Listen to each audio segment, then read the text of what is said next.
Hey, thanks for pressing play on this episode of The Forgotten Hockey Players of Broadway, a nostalgic look back at my favorite Rangers from the 60s, 70s, and 80s. I'm your host, Tom Browning. Thanks for listening.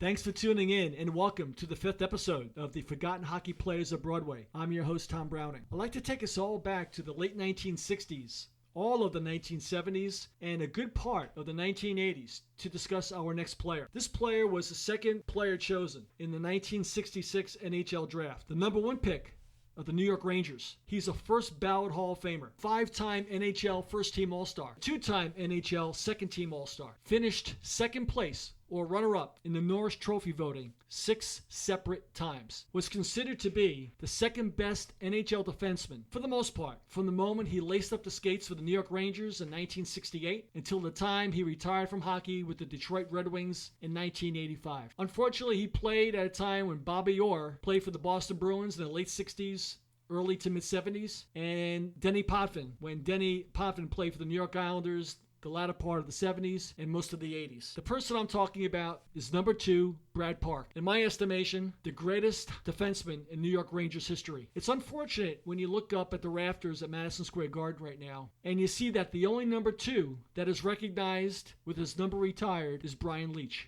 Now, Brian Leetch, don't get me wrong, is a Hall of Famer. Brad Park is a first ballot Hall of Famer. But Brad Park was a far better all-around player than Brian Leetch. Brad Park was an outstanding defensive defenseman and a game-changing offensive defenseman. As I mentioned, his offensive flair, his ability to pass, to stick handle, and to shoot the puck from the point was second to none. Brad Park had one of the most accurate and hardest shots from the blue line during his time playing in the National Hockey League. He had incredible offensive instincts. As I said before, he was a tremendous passer. And he had a trademark. He had a first couple of steps.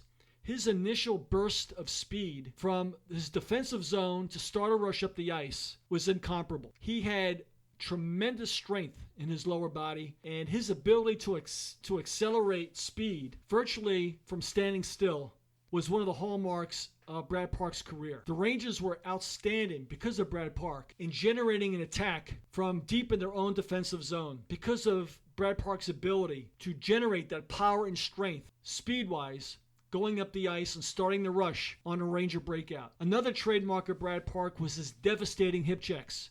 At the time, he was recognized as the best hip checker in the National Hockey League, and he devastated. He really did a number on some unsuspecting players who didn't have their eyes wide open when they came anywhere from center ice on in down to the goal line. Brad Park had a devastating hip check. So Brad Park had the entire package: a top-notch offensive player, a skilled defensive player, devastating open ice hip checks, and rightly so, earning the label of the second best defenseman during his career in the National Hockey League. Now, Brad Park, when he came to the Rangers in 1968, he came during a time when the Rangers were rebuilding from an also-ran hockey team into one of the elite teams in the National Hockey League. Brad Park really was able to take advantage of the skill that the Rangers had with the gag line, Vic Hatfield, Jean Rattel, Roger Bear, the Bulldog line of Walt Kachuk, Davey Ballon, and Billy Fairburn, and later on, when Steve Vickers took over Dave Ballon's spot in that Bulldog line. But Brad Park was a tremendous offensive player, and I don't think that the Bulldog line or the goal a game line would have been nearly as effective if it wasn't for Brad Park's ability to make those tape-to-tape passes, leading the rush up the ice for the New York Rangers. He was tremendously shifty, he had great stick handling skills, and again, one of the top players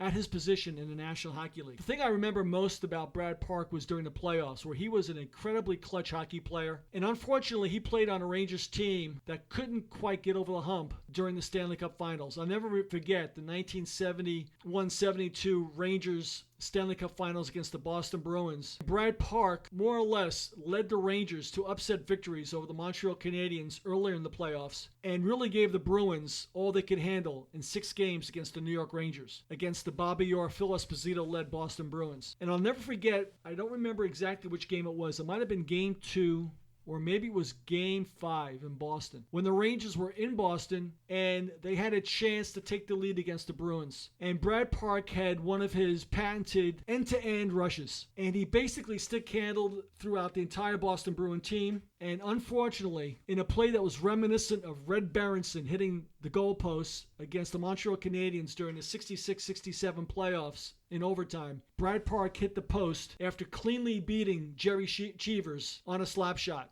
And the Boston Bruins came right back down and won that game. The Rangers ultimately losing in 6 games to the Boston Bruins. I believe it was Game 2 in the Stanley Cup Finals against the Bruins. But Brad Park was one of my favorite New York Rangers, a tremendous athlete and a tremendous player. And of course, he was part of some historic moments for the New York Rangers. Again, as I mentioned before, he holds the New York Rangers goal-scoring record for defensemen with 25 goals. He had scored over 20 goals twice for the Rangers, 24 goals in 71-72, and 25 goals during the 73-74 season. But he was also part of the biggest trade in New York Rangers history, when the Rangers bowed out unexpectedly and disappointingly to the New York Islanders during the 74-75 season. The Rangers cleaned house. And on November 7th, 1975, the Rangers made what still could be today the biggest trade in NHL history, when they traded Brad Park, Jean Rattel,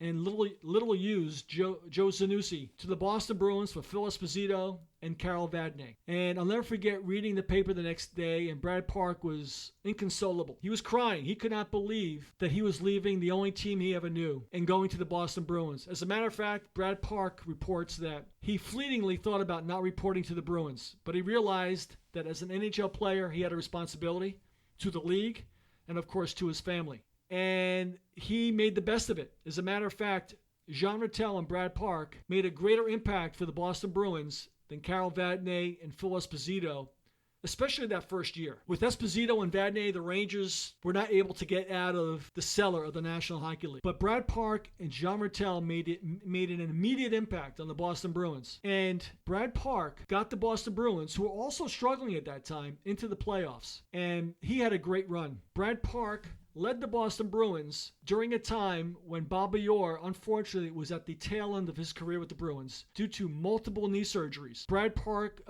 Bobby Orr was just a shell of the player that he was prior to Brad Park joining the Bruins. Now, Brad Park had his own injury issues. By the age of 28, Brad Park had already had 5 major knee surgeries. But Park was able to deal with those injuries far better than Bobby Orr. Now, while Bobby Orr welcomed Brad Park with open arms, they didn't play that long together. They only played a handful of games together. And that was some defensive team with Brad Park, Bobby Orr forming an incredible defensive roster for the Boston Bruins. Now, Brad Park and Jean Rattel had some of their best years with the Boston Bruins. Later, to be joined by Ricky Middleton, which probably will go down as the worst Ranger trade in the history of the franchise. But with Ricky Middleton, Jean Rattel, and Brad Park, the Bruins went to 2 consecutive Stanley Cup Finals in the late 1970s, only to lose to the hated Montreal Canadiens 2 consecutive seasons in the Stanley Cup Final. Brad Park was accepted by the Boston Bruin fans a lot more quickly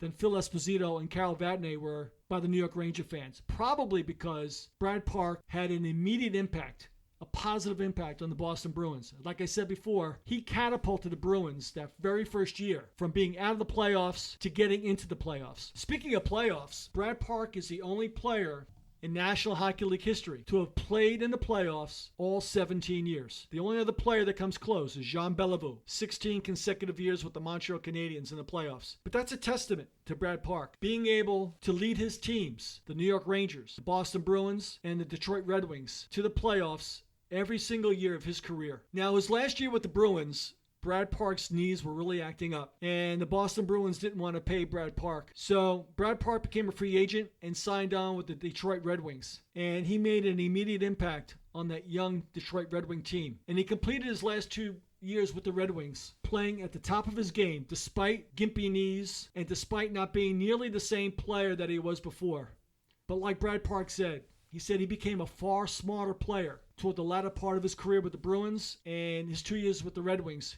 He knew he couldn't do the offensive things that he did before, but he was a better player. He was a smarter player. He was a more savvy player. And he led the Red Wings to 2 playoff appearances his last 2 years. Brad Park actually went on to coach the Red Wings for a few games the latter part of the 1980s. I would be remiss in not bringing this highlight up regarding Brad Park's career, especially his career with the Boston Bruins. And that would be in the 1983 Adams Division semifinals against the Buffalo Sabres. Who can forget when Brad Park took that club literally on his back and with less than 9 minutes to go in Game 7, tied the game for the Boston Bruins against a very tough Buffalo Sabres team. And then, in overtime, won the game with one of his patented blistering slap shots. Here's a guy toward the end of his career with all the marbles on the line right now for the Boston Bruins. He goes in and ties Game 7 and then wins it in overtime. One of the feats that the Boston Bruin fans remember fondly to this day. Brad Park had a lot of big moments with the New York Rangers, had a lot of terrific moments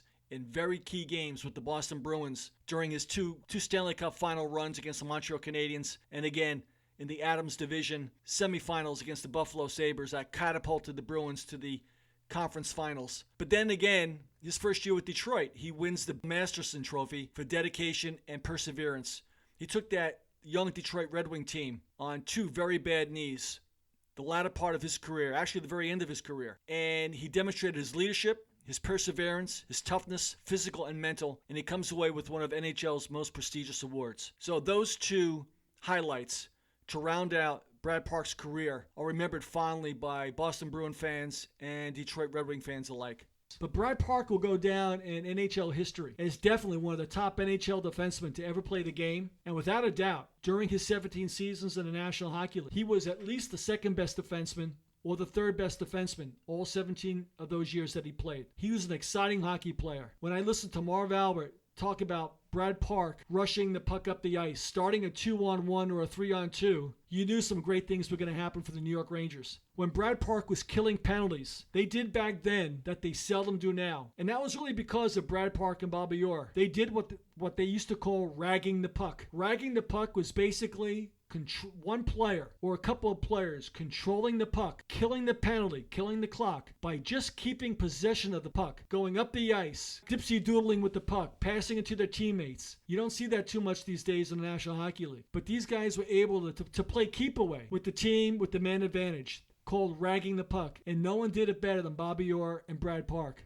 And when Brad Park could kill a penalty almost by himself, he was that good of a stick handler, that shifty of a hockey player. So I'll never forget Brad Park scoring the key power play goals, scoring some big goals in the playoffs for the New York Rangers, leading the Rangers to NHL elite status, despite always playing on teams that always seem to get hurt at the wrong time, with key players getting hurt, including Brad Park. But he was a player that could not be intimidated. He went up against some of the toughest players in the league, and Dave Schultz with the Flyers. He played against the tough Boston Bruins teams of the 70s. But I think one of the reasons why Brad Park had such a great career with the Boston Bruins was that, and Jean Rattel also, was that he played on teams that had components that Rangers always lacked. His best years, I thought, played with the Bruins when they had that physical Boston Bruin team, and those big forwards, those big defensemen that he played with, gave Brad Park the time and space that he needed to show his elite skills. And like I said before in earlier podcasts with Jean Rattel, that you need the best players need that time and space to be effective, especially in the playoffs. And that's why teams that have toughness, that have elite skill, always seem to win the Stanley Cups, because they give their elite players the time and space they need. They give their elite players the opportunity not to be intimidated, not to be looking over their shoulder. And Brad Park enjoyed that type of career with the Boston Bruins. He didn't quite have that with the New York Rangers. So I just want to wrap this up by saying that, my opinion, Brad Park was the best New York Rangers defenseman in their history. I hope someday soon, now that Jean Rattel is going to have his number retired this year, I hope that Brian Leetch can meet Brad Park at center ice sometime in the next year or two, welcome Brad Park, and also lift his number 2, to the rafters to join Brian Leetch as the only 2 number 2s to have the number retired by the New York Rangers. So that ends episode number 5 of the Forgotten Hockey Players of Broadway. Thanks for tuning in.